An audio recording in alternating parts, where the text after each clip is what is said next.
playing with the imagination, even opening multiple new layers of the readers to invoke a sense of disgust, horror, and sublimity, has been something that the authors have been doing for some time now. The invention of cinema has revolutionized the cathartic effects of the genre, as visuality now has a direct impact on viewers. If reading and imagining the details of grotesque, creepy transformations of the body was already tricky, watching it without having a near-numb mind gives a bone-chilling effect. Though generally amongst the fans, the 1970s and 1980s is considered the golden generation of body horror. The 1990s witnessed the transformation of the effects used into VFX and CGI. The new level of sensibility achieved through VFX was challenged by the peaking of experimentations with physical effects, which challenged the boundaries of shock that the audience could handle. We will explore this through 12 movies of the 1990s, each having its own uniqueness in terms of subject matter and the effects used. We want your opinions regarding what caught your eye in these movies. Also, in the comments section, tell us more about your favorite body horrors. Before we go into our explanation, we have a very small request. If you like our content, please support us by subscribing to our channel. This is a small click for you, but for us, it means a lot. Thank you. Let's begin. Chronos. Alchemy has always been a part of popular culture and mythology, and so have vampires. Guillermo del Toro combines both these concepts in his horror film, Chronos. The story unfolds like this. An alchemist discovers the elixir of life in 1536, which turns out to be the secretion of a mysterious insect. Fast forward to 1937. After living for more than 400 years, the alchemist is killed when debris from a collapsing building pierces his heart. In 1996, an elderly antique dealer named Jesus Gris discovers the device hidden inside an archangel statue. His curiosity leads him to examine its mechanisms, causing it to unfurl insect-like legs that latch onto his skin and pierce him with a needle, drawing blood. He later realizes this is the elixir of life. We are soon introduced to the film's antagonists, a dying businessman, Dieter de la Guardia, who has long sought the device to restore his health, and his thuggish nephew, Angel, who is tasked with retrieving it. The film subverts traditional horror tropes. Although Jesus is physically transformed into a monster, he remains the most humane character. This contradiction unsettles the audience as we witness the chilling progression of his transformation. At one point, his altered appearance briefly aligns with idealized beauty standards, only to devolve into a grotesque, corpse-like state. His skin grows pale, like the alchemist's, and we are made painfully aware that his blood is drying up, while his flesh burns in sunlight. The film's poetic and philosophical undertones make it well worth exploring. Guillermo del Toro captures its essence best in an interview with the New York Times, saying people are going to say it's a Mexican, Catholic vampire movie with mariachis, but it's not. I think of it more as a sick but really very tender love story.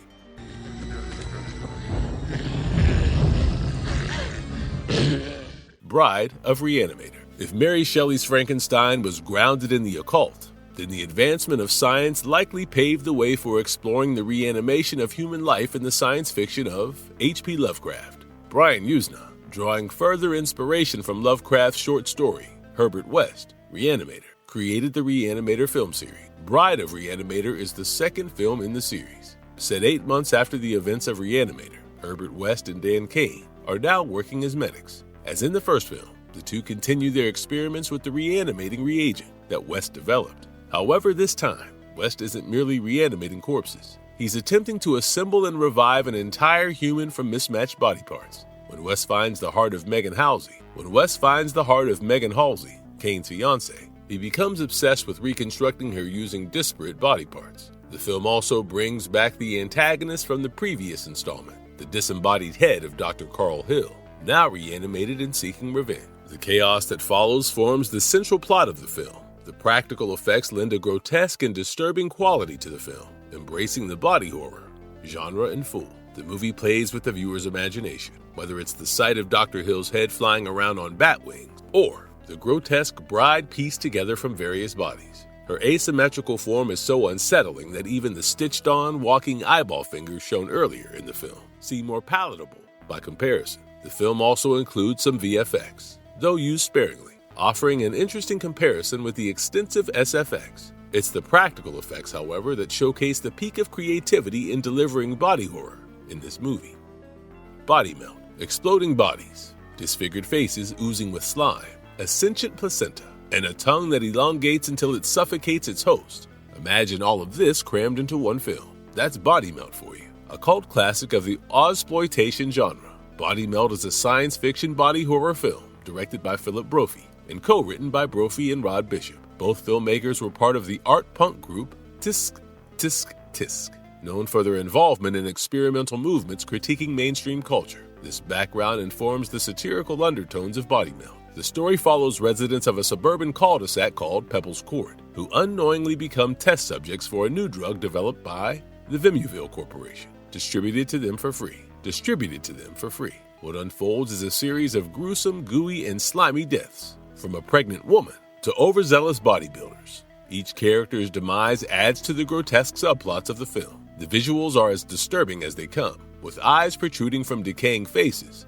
and bodily fluids spewing uncontrollably. Brophy, in his only feature film, delivers enough gore to last a lifetime. Even the most hardcore horror fans may find the film's extreme disfigurement hard to stomach. But if you can get past the visual horror without your imagination running wild, you might see Body Melt for what it is: a sharp critique of contemporary consumerism and pharmaceutical exploitation that reduces human life to a mere side effect.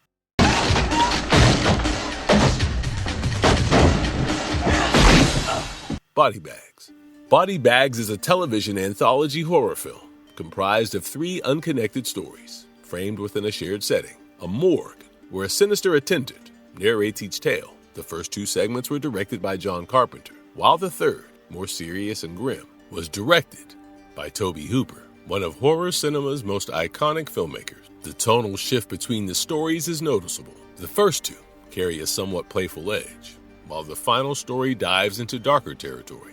The first tale follows Anne, a college student working the night shift at a gas station. A fellow employee warns her about a serial killer on the loose. What follows is a suspenseful slow burn, relying less on overt horror and more on a steady buildup of tension, with each customer's arrival intensifying the anxiety. The second segment veers into sci-fi horror and body horror territory. Richard Roberts, a middle-aged businessman obsessed with his receding hairline, becomes the victim of a bizarre alien plot. He receives a treatment that regrows his hair, but the strands are actually serpent-like creatures that feed on human brains. Though the CGI feels dated by today's standards, the idea still sends chills down the spine. The final story, I, is darker and more psychologically disturbing. It follows Brent Matthews, a professional baseball player who loses an eye in an accident and undergoes a transplant.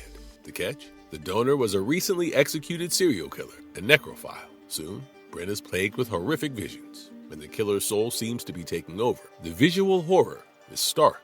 Eye mutilation and gruesome flashbacks are shown in unflinching detail. Body Bags leans heavily on psychological horror and what is implied rather than shown. Yet, the morgue's eerie atmosphere, the grotesque stories, and occasional graphic details, such as zoom-ins on eyeball surgery or the portrayal of viscera and disembowelment, make it a thoroughly creepy watch. Don't be fooled into thinking it's tame just because much of the horror plays out in your mind. It has plenty of nightmare fuel for the brave viewer.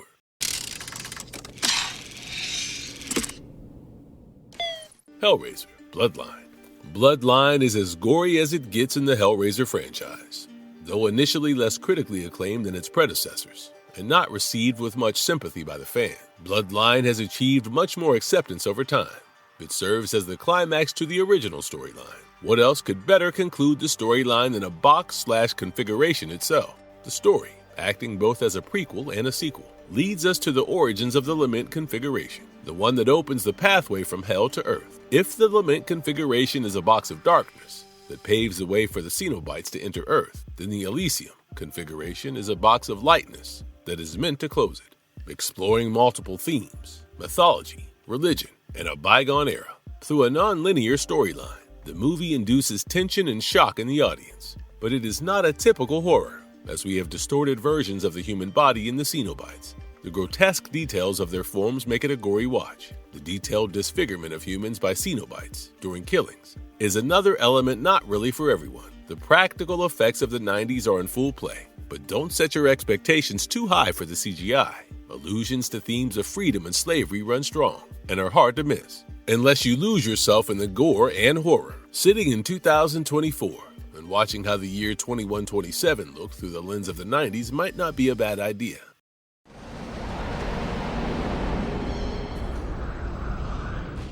Body Snatchers. How do we know whether there is a person inside the one you are seeing in front of you? This is a question that has been explored throughout the ages and has led to multiple conspiracy theories, including the ones that suggest aliens may be living among us without our knowledge. Body Snatchers is a critically acclaimed movie exploring this very idea, a loose adaptation of the 1955 novel, The Body Snatchers, by Jack Finney. The film deviates the most compared to earlier screen adaptations from 1956 and 1978. The setting shifts to an army base, whose allegorical meaning isn't hard to grasp, rather than a small town. The alien race is gradually replacing humans at the base by sucking life out of their bodies while they sleep and replacing them with emotionless doubles. The horror lies in the psychological realization that the person in front of you is no longer the emotional, humane being you knew.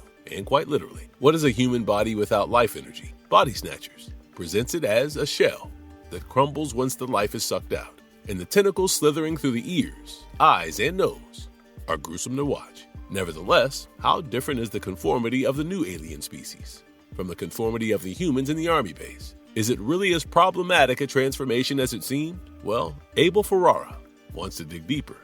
Tetsuo 2, Body Hammer. The Japanese film industry is one of the finest when it comes to experimenting with practical effects to create unique storylines. It's no surprise that there's an entire genre of Japanese-style special effects in movies called tokusatsu. We've been covering movies where the body transforms into something organic. But what about its transformation into a mix of organic and inorganic? A cyborg to induce horror and disgust. That's what Shinya Tsukamoto explores in Tetsuo 2, Body Hammer. Tsukamoto takes us through the transformation of humans.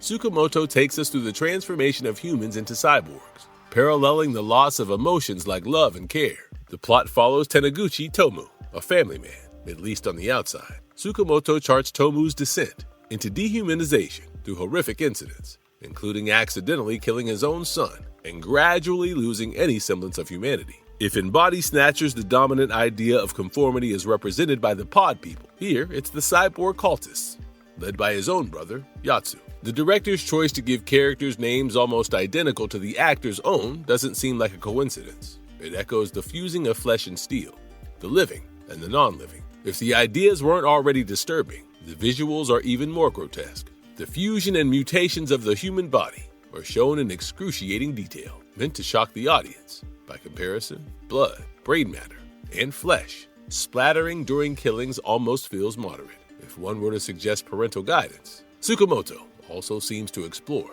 and perhaps question philosophical ideas tied to Nietzsche, which were later co-opted by fascist ideologies. Species. There have been various conspiracy theories regarding the presence of aliens in the universe, and yes, it has been widespread. Surely, the idea that we are not alone in the universe is exciting enough, but as long as we don't come across them in complete life form, their looks will be products of our imagination alone. The most common way they have been imagined is by distorting or mutating human bodies, maybe even combining other life forms, bodies, and bodily mechanisms. Species, which was released in 1995, goes a step further by creating a human-alien hybrid in SIL. In Species, the scientists managed to contact an alien source during their SETI, Search for Extraterrestrial Intelligence program. The contact gives the scientists information about creating a limitless fuel and a sample of alien DNA with instructions on how to splice it with humans. Well, curiosity leads to an experiment that gives birth to the human-alien hybrid, SIL. But the danger she poses is realized a bit late, with her escaping on a rampage by then. Dennis Feldman, the writer, presented this hybrid as similar to a human being as possible, even successfully mating with a human male. The new species,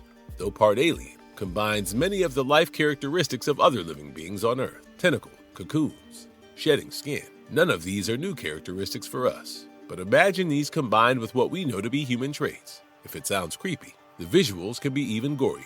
Most humans have always found worms and mucousy things repulsive. Well, there's a lot of it, be it the wet, gooey cocoon or the alien birthing scene. Dead Alive. If you are strong enough to handle splatter films and can take the pun and comedy associated with them, Dead Alive is for you. The graphic portrayal of gore is intended to be humorous and therefore deliberate. There are not many scenes without you coming across entrails, blood, and pieces of flesh. The storyline follows the spread of a zombie infection in South Wellington, with Lionel and his girlfriend Paquita stuck in the midst of it. The zombie infection starts with Lionel's Aunt Vera, who is bitten by a hybrid rat monkey. The resulting chaos and run for survival form the plotline. As much as it sounds tense and severe, it is not, and instead, it can be categorized as a zombie comedy. The film is a brilliant piece that showcases how practical effects were used before the development of CGI as we see it today. The usage of wax models and puppets to distort the human body is brilliant. However, as the other name of the movie, Brain Dead, hints, do not try to connect the happenings logically. To give you a sense of what to expect, there's a scene wherein a baby zombie, Selwyn, is set loose in a park,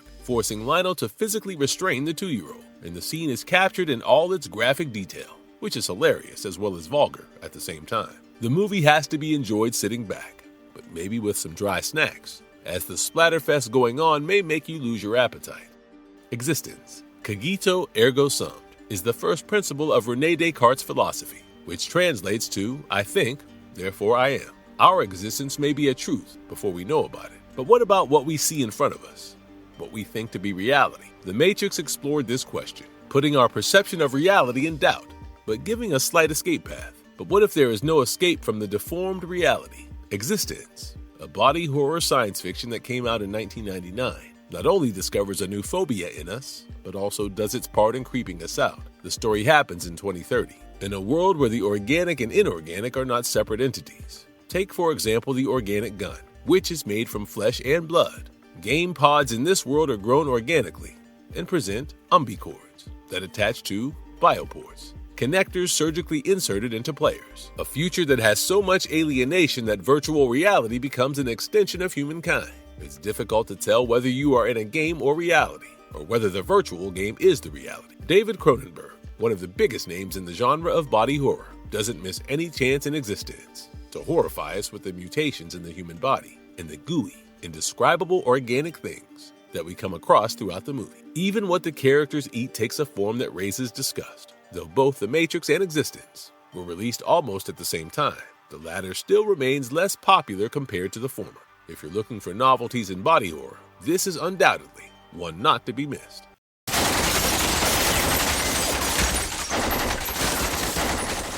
The Island of Dr. Maro. More than 100 years after H.G. Wells' classic, The Island of Dr. Maro was written. John Frankenheimer adapted it for the screen in 1996. The story revolves around a literal island where Dr. Moreau, an exiled scientist, creates human-animal hybrids through gruesome experiments. While animal hybrids have been explored in science and fiction, the idea of hybridizing humans, supposedly the most intelligent beings and mythologically first created by gods, feels blasphemous and deeply disturbing. Wells explored the horror of this concept in his novel with vivid, gory detail. Unfortunately, Frankenheimer's adaptation failed to match that horror visually. The movie was a commercial and critical disaster, earning 6 Razzie nominations and winning 1 for Marlon Brando. Nearly 3 decades later, no filmmaker has attempted a serious remake, despite the concept's rich potential, although its trailer dramatically declares, "On the 6th day, God created man. On the 7th day, he rested. And on the 8th day, in the year 2010. In the year 2010, the intended gravitas turned unintentionally comic. Still, the idea of distorting humanity for the sake of science or curiosity remains unsettling and continues to inspire other films, like X-Men, that touch on human mutation.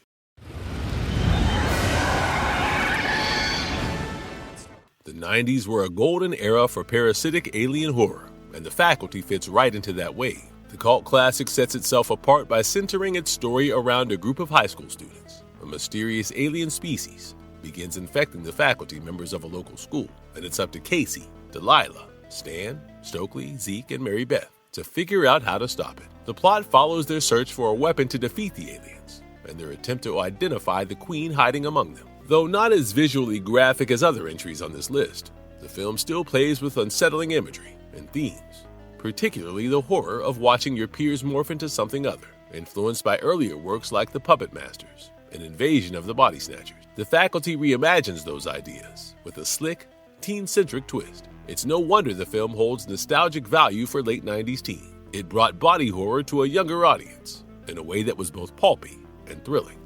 Marvelous verdict. The 1990s sit at the crossroads of vintage and modern cinema, a transitionary period that still shapes today's pop culture and visual language. It was a time when practical effects began to give way to CGI, transforming how horror could be visualized, while computer-generated imagery opened new doors. The visceral impact of practical effects, seen so effectively in many of these films, remains unmatched. This curated list captures the soul of 90s body horror, celebrating the genre's diversity in plot lines, visual style, and thematic ambition. Whether you're a cinephile or just in search of an intense night of entertainment, these films are worth your time, though definitely not the faint of heart. And if you liked our content, don't forget to leave a like and subscribe to us if you haven't already. Have a good one, and be safe. Thanks, everyone.